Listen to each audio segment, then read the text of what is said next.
was such a winnable game. But a lot of self-inflicted mistakes have finally caught up to them. And this one stings. Bears lose 30-16 to the Baltimore Ravens, a team that has been ravaged by injuries, but is finally starting to get a little healthier, especially on the defensive side of the ball. A lot of people are going to focus on the quarterbacks in this game. I think the biggest reason on why one team won and one team lost, defense. Ravens defense is finally getting healthy. Marlon Humphrey, Kyle Hamilton, Roquan Smith all back. That's it right there. Nate Wiggins, they're all playing. They're starting to get healthy on the defensive side of the ball. The Bears, they are super injured on the defensive side of the ball after it felt like they were getting healthy out of the bye week. T.J. Edwards is still there. But in the secondary specifically, that was the big thing I was looking for today. How was Tyler Huntley going to attack the Bears' secondary? It's an ultimate neutralizer for the poor secondary play that the Bears would end up having. We all knew they were going to have. It was like, okay, cool, they're playing a backup quarterback. Didn't matter. They're down their top four corners. Johnson, Gordon, Stevenson, and Terrell Smith. Terrell Smith, while he isn't a starter, he is their top backup, has been for a couple of years. He went down with a season-ending injury in the preseason, and that is looming very, very large in a game like this where Nahshon Wright is the top corner. They're rolling with Nahshon Wright, Nick McLeod, Josh Blackwell, and Jalen Jones as their corner room in this game. No wonder any quarterback in the National Football League is going to play well against that. I don't care who you are. See, Tyler Huntley did what he needed to do against a battered and beat-up secondary. 17 of 22 for over 180 yards, a touchdown, and no picks. A lot of guys were open. They took a couple deep shots. He missed a couple, but for the most part, every time he threw the ball, it was getting caught. And that is the type of stuff that breaks a defense like the Bears that are very, very hurt, especially when it comes to the passing game. Despite Byard and Brisker being healthy, they can only do so much as safeties. They're not the ones that are covering guys man and in zone in short yardage situations, which is what the Ravens did for the most part in this game. They knew that the safeties were healthy, corners were not. Let's attack the corners. And that's exactly what they did, and they did it with a good efficiency. It's a good scheme from John Harbaugh. And Ben Johnson did not have a good scheme today. Now, I know I'm getting this to you guys a day late. I wasn't in a position to hop on here and record and do all that stuff yesterday. So we're here now. We're talking about it now. But talking about that, I saw a lot of overreactions yesterday, especially with an offensive group that was very healthy. There's a lot of criticism that's very warranted for the offensive side of the ball. But the sky is falling mentality, acting like this loss is the end of the season when they're 4-3. They're not in the Ravens position where they were 1-5, desperately needing a win to keep a season alive. They're 4-3. I know that this is how things, right around the time things started to go south last year, but I don't think this is the same team than last year. This is a completely different coaching staff, a much better coaching staff indeed. The schedule isn't as ridiculously brutal in the back half of the year as it was last year. They're going to rebound and win at least one more. It's not going to be 2024. They're going to win at least 2 or 3 more games, I think. The expectation that I had coming into the season was 8 or 9 wins. I think I made my official prediction 8. And that was where I was like, if we see some progress and we can tell that this coaching staff is working and they're trying hard and we can see some progress towards the end of the year, I'm going to feel pretty good with 8 wins. If this is what we see, that opinion is going to be different if they finish with 8 wins. If they keep winning despite some offensive struggles instead of because the offense playing well. Because 4 field goals in 3 straight games, while the defense forces, what would that be, 11 takeaways in those 3 games to win by 1 point, 1 point, And then they won by 12 points last week. But still, it's like, guys, offensively, if the defense is producing 4 takeaways and you're not turning the ball over in kind and you're not neutralizing the takeaway department, the turnover, stat, you should be winning these games big time. Now, look, there were absolutely warning signs of this game coming from the way that they've played the last couple weeks. But I was willing to not make a big deal about it because they were winning. Like, for example, last week, there were plenty of people who were like, Caleb needs to be better. And I agreed. Caleb absolutely needed to be better this week after last week's performance against a pretty bad Saints team. Thing is, they won that game by 12 points. So I was like, look, yeah, he needs to be better. But guess what? The team around him played really good and made it so that his shortcomings didn't affect the game at all. And so it was great. He needs to be better, but you know what? They won. So I'm going to be recognizing some things that they need to improve, but I'm not going to complain too much.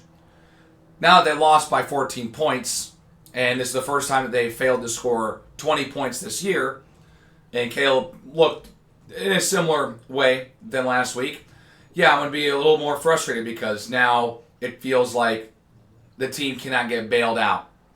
Or at least the passing offense cannot get bailed out by a good rushing attack or a good defense. They had to step up in this game, and they did not. And a lot of that falls on the shoulders of the quarterback. I'm not going to shy away from that. Caleb Williams needs to be better, despite throwing for 285 yards, which I don't even know how the hell he threw for 285 yards. It was not as effective as you would have liked.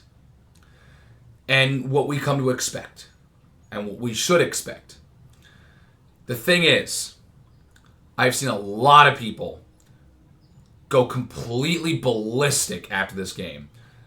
Calling for his head, basically, saying, yeah, this guy needs to be cut, benched, sat, you name it. We got to be done with this guy. We got to be thinking about drafting a quarterback in 2026 or 2027. Like, already, again, 7 games in a new system. There are going to be growing pains. This is the type of game that he's going to have to learn and grow as a quarterback.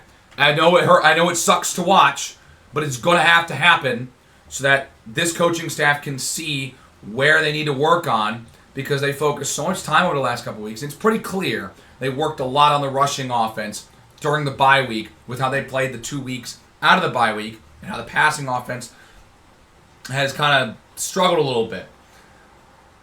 They got to find a way and really focus on it this week because they're going to need to keep up with a stout Bengals offense who also has a very bad defense. This Ravens defense coming into this game was not very good. And I know that there are going to be a lot of people be like, he should absolutely torch this defense. They're like ranked in the bottom 10 in a lot of categories. Yes, it's true. But the Ravens are getting healthy, and they have been without a majority of their starters for most of this season. They have been ravaged by injuries. So I'm taking those rankings with a bit of a grain of salt, maybe a little bit more graciously than some other people will be. But when healthy, that Ravens defense is very good, and they're getting healthier. I do not be surprised if, with the Ravens schedule coming up, it looks pretty easy, if they go on a 3-4 game win streak and get over 500, and all of a sudden this loss looks much better. I know it's against a backup quarterback, but the Ravens defense is getting healthier, and they're getting Lamar Jackson back. Theoretically next week. I mean, they're playing on Thursday. We'll see if they get him back, but I mean, I'd love to see the discourse if Lamar Jackson was the starter and he was the one who put up 30 points to Tyler Huntley. Because, I mean, that's basically what a lot of people are really, really frustrated about. Look, it cannot be understated that I think that Caleb Williams needs to play better. That is not the performance that we drafted you for. It is... So there are going to be some growing pains. I know that there are 2 other quarterbacks in his draft class that are playing very well right now. But I still have faith. Because, guess what? He's a year and a half into his NFL career. If we start giving up on guys a year and a half into their NFL career, no quarterback's going to be successful unless you immediately come out in the first game and start dicing people up, which was the case for Jay Daniels. And even Drake May didn't have a great rookie season. And he didn't even play for a good portion of it, too. But, like, he's taken a big step this offseason. And I don't know what it is, but Caleb Williams shows some flashes. I think that there is some stuff in his game plan and the way that he plays the game that need to be adjusted to the NFL level still. There's a lot of hero ball still being played, I can tell. I would like to see much faster passes. I don't love the scheming, I'm not going to lie. It doesn't feel like guys are being schemed for yak. Like, Olamide Zaccheaus is a bit shifty. DJ Moore is a bit shifty. Why aren't we getting them in space on short passes that they can beat a man and get it in their hands and make sure that they can shed a tackle? They did a good job on that screen pass on 3rd and 7. The only guy who should ever get the ball in that scenario is DJ Moore. That guy can shed a tackle, and there has been better run blocking on screen passes and on runs in general this season. And there was good blocking on that play that DJ Moore was able to turn it up for a first down. I'd like to see JJ Moore get some passes that are a bit shorter, but allows him to try and break a tackle and get into space. Because you look at some of these other games that are being played, and it's just like magic sometimes. I like that they're using Rome as more of a deep threat because that's his style, but I would love to see the intermediate passing game get going. It's a lot of short passes that are in front of the sticks. There were several times where they, on 3rd down, they're throwing in front of the sticks. I need this scheming to get better. And I feel like there's a little bit of disconnect between the quarterback and the coach, or the coach is entrusting the quarterback to make certain plays in big-time moments, which that's a bit scary. But then you'll see flashes like that one throw he made after escaping the pocket to Rome Odunze on the sideline that Rome Odunze, he really should have had, but I'm not going to harp on him too much. He had 7 catches for 114 yards. That's a tough catch to make. It was a really good ball. You want him to come down with it, but he was pretty effective throughout this game. I'm not going to harp on him too much. I really want to see this passing offense get going. They abandoned the run. The run didn't get off to a great start, and they kind of abandoned it, which is not good. I just think that there are some things that need to be tightened up, and there always have been this year. But this feels like all the lingering problems from these wins, these past couple of games, came ahead at once and led to a pretty lackluster performance because it wasn't just ineffective from passing and rushing and defense. Like, it was just a pretty bad game overall. A lot of penalties, man.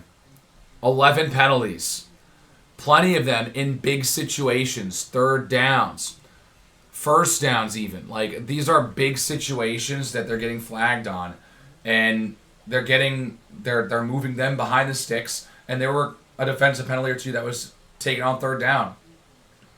This defense cannot be taking penalties on 3rd down, especially with how injured they are.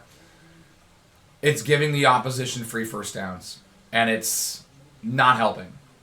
Look, it felt like all the problems and all the things that we had talked about places where they can improve, specifically the passing offense and penalties, came ahead. The passing offense couldn't overcome adversity. They took a lot of penalties that either moved the offense back on crucial situations or gave the opposition advantageous positions or just straight up gave them 1st downs. And so, got to clean up on penalties. They've been penalized a lot this season. It's the 3rd game this year. They've been penalized 10 or more times. Got to cut down on the penalties. There were some procedural penalties. The false start penalties are consistently frustrating the hell out of me because I swear, I think there were like 4 or 5 false start penalties in this game, and that is just unacceptable. That they've been saying it for weeks in the locker room. We got to clean it up. Okay, I want to see it. I want to see no procedural penalties. And guess what? When they have no procedural penalties, they look much better because guess what? They're playing ahead of the sticks. There weren't too many plays in this game that I felt were like went for negative plays. Like, there weren't too many plays that they were designing with screen passes or like handoffs that were losing yards. There was the pass to Burden. I don't know why the 1 or 2 times we throw to Luther Burden, he gets 1 intermediate target a game, and then the other 2 targets he gets are in the screen pass game where he can't shed a tackle and he loses a yard or 2. I don't know why, but that is not going to work. And I don't know why they keep trying to run it. Then there were a couple sacks. Caleb Williams had 2 intentional grounding penalties in this game. That's unacceptable. That can't happen. He's taken a couple this year. I understand you want to get the ball out and not take a sack, but you got to learn when you just got to take it and eat it because there's no one in the area that you can throw to. Because I mean, one of them was on a 3rd down, so it really didn't matter that much. But there was another one that happened before a 3rd down. It was like, well, now that's 3rd down. It just became so much harder. It's frustrating because we all know that the quarterback can be so much better than what he showcased in this game. We've seen it. What needs to be done to make sure that we can, not we, I'm not part of the coaching staff. What can the coaching staff do to make sure that this potential is unlocked and stays unlocked and make sure that he has the confidence to go out and perform? Because there is a very real conversation that has to be had about accuracy problems. Off-target throws are incredibly high still. It's like really frustrating. The guy has made a couple of nice throws throughout his career, but there are a litter of just wildly off-target throws.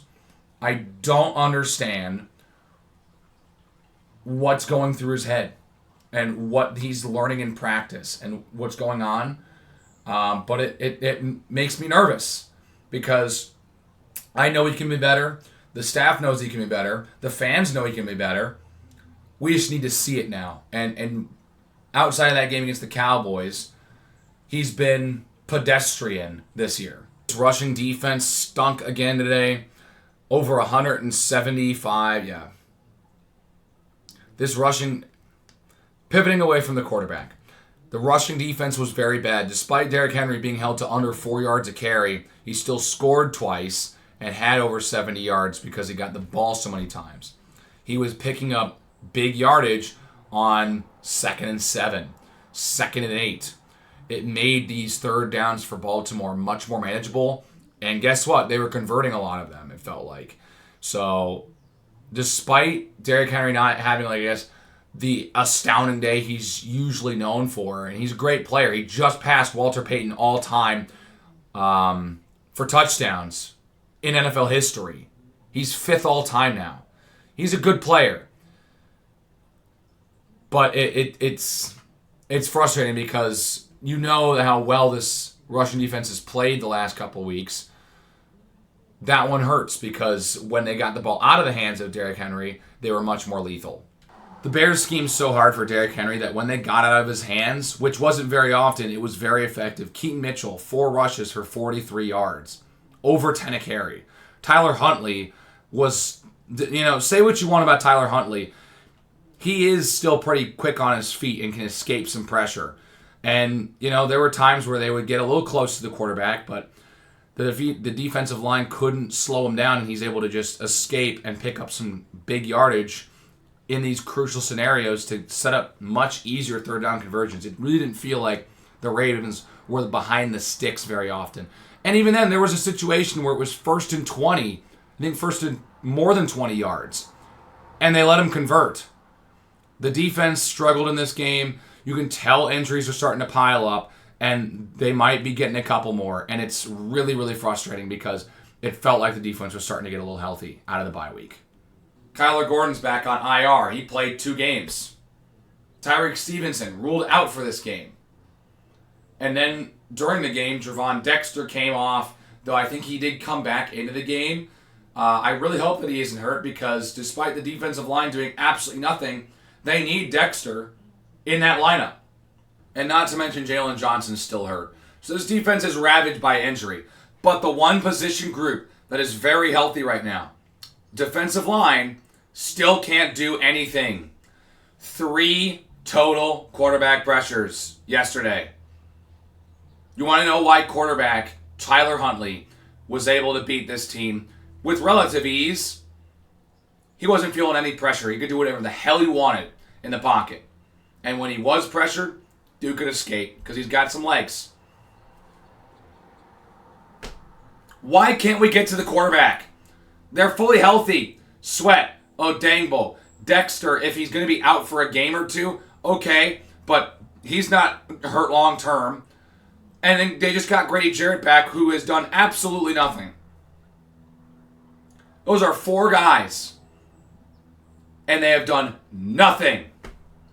I know Sweat did end up getting a sack, which was nice, but outside of that, that was it. That was it. That was all the defensive line could do. Nothing. So yeah, that game sucked. I didn't even mention the red zone struggle. They got to score touchdowns when they're in the red zone. They had the ball for 12 minutes in the first quarter, and they came up with 6 points.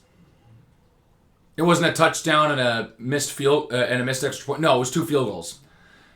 Touchdowns. You win scoring touchdowns, not field goals. Especially in those situations.